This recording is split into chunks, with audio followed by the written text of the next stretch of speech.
প্রাথমিক অবস্থায় আমি ওই দুটো শুরু করছিলাম, পরে এসে আমি এইগুলো বানাচ্ছি, বাংলাদেশে বিভিন্ন জেলায় সেল করি। তা চিন্তা করতেছি যে আরও মানুষ যাতে সহজে কাজ প্রক্রিয়াগুলো করতে পারে, সেইভাবে আরও সহজে আমি কাজগুলো করতেছি। মানুষ যাতে আশ্বাস হোক, মানুষ যাতে এইগুলো আরও সহজে দেখা যায় সেই পরিকল্পনা করতেছি আর কি। আচ্ছা ভাই, এখানে কি কি ফসল আপনারা মাড়াই করে থাকেন? আমি এখানে ঢেকি ছাটা চাল, চালের গুঁড়ো, হলুদের গুঁড়ো, মরিচের গুঁড়ো, হ্যাঁ এগুলো ইয়ে করি আর কি, মাড়াই করি, মানে এই ঢেকিতে ছাটাই করি আর কি। এগুলো প্রতি কেজি কেমন মূল্যে নিয়ে থাকেন আপনি? 25 টাকা কেজি নেই, প্রতি কেজি 25 টাকা।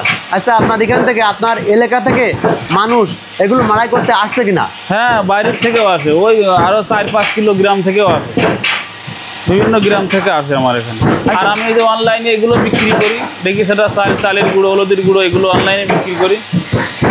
একসময় আমাদের গ্রামের মা বোনেরা অনেক কষ্ট করে এই ঢেকির পাড় দিয়ে বিভিন্ন রকমের চাউল গুঁড়া মাড়াই করতো। হ্যাঁ, অনেক কষ্ট করেই তো করতে, এখন সহজ লাগাম করেছি, তাতে এই ঢেকির দ্বারাই আপনার পাড় দেওয়ার জায়গায় এই যে প্রযুক্তি তৈরি করেছি, এগুলো বিক্রি করি আমি বিভিন্ন। আচ্ছা, আপনি কি চিন্তা ভাবনা করে এই ডিজিটাল ঢেকি তৈরি করেছেন? দেখেন, মানুষ তো আগে এইগুলো ঢেকিতে, এখন তো রাইস মিলের দাপটে তো আসলে বিলুপ্তি হয়ে গেছে, এখন তো দেখাই যায় না। তা আমি চিন্তা করলাম এই ডিজিটাল কায়দায় ঢেকি তৈরি করা যায় কিনা, সেইভাবে আমি এগুলো তৈরি করে বিক্রি করি সারা বাংলাদেশব্যাপী। আপনার এখানে এখন কতজন নারীরা কাজ করছে? করে 3-4 জন, 4-5 জন করে। শীতকালে একটু বেশি করে, 6 মাস বেশি চাপ থাকে। আর এখন আমি এই চাইলগুলো বিক্রি করি, ঢেকি সেটা চাইল বিক্রি করি। আপনি এই ডিজিটাল ঢেকি এখানে কতটুকু স্বাবলম্বী হতে পারছেন? ইনশাল্লাহ মোটামুটি সমস্যা না। এটা জাগের দিছি আমি, এই পর্যন্ত 8 মাসে 12 জোড়া ঢেকি বিক্রি করেছি।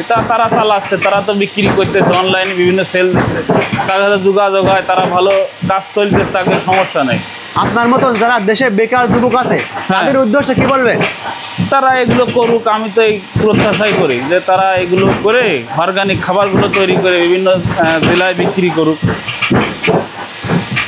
আপনি এখানে এই ডিজিটাল ঢেকি তৈরি করতে এখানে কি কি ব্যবহার করেছেন? এখানে অনেক কিছু, ইলেকট্রিক মোটর আছে, একটা পেনিয়াম আছে, লাইন শাফট, ক্যাম্প, এইটা কাঠ, লোহা, বিভিন্ন জিনিস এতে ব্যবহার করা লাগে। একটা ঢেকি তৈরি করতে কেমন খরচ হয় সব মিলে? আমি 70,000 করে বিক্রি করি, সিঙ্গেল 70,000, আর ডবল 1,40,000 টাকা। আচ্ছা, কেউ যদি আপনার কাছ থেকে এই ঢেকি ক্রয় করতে চায়, আপনি বিক্রি করবেন? হ্যাঁ, আমি তো বিক্রি করার জন্যই বানায় রাখি, বিক্রি করব দেখেই তো। আপনার মোবাইল নাম্বারটা তাহলে বলুন। আমার মোবাইল নাম্বার হচ্ছে 01929603230। আচ্ছা, অনেক মানুষ কিন্তু আপনার এই ফুটেজ ব্যবহার করে ডিজিটাল ঢেকি বিক্রি করছে। হ্যাঁ, এখন তাদের উদ্দেশ্যে আপনি কি বলবেন?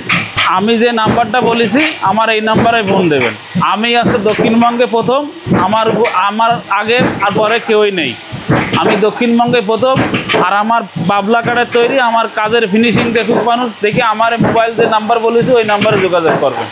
আপনার এই ঢেকির গ্যারান্টি আছে ভাই? হ্যাঁ, এটা তো মানে 30-40 বছর অনায়াসেই চলবে, এটা নষ্ট হওয়ার সমস্যা নেই। এ তো আমি তো ঢালাই করিনি, এ তো এর পরেই চলছে, এ নিয়ে যেয়ে মানুষ কাজ করতে পারবে, সমস্যা নেই।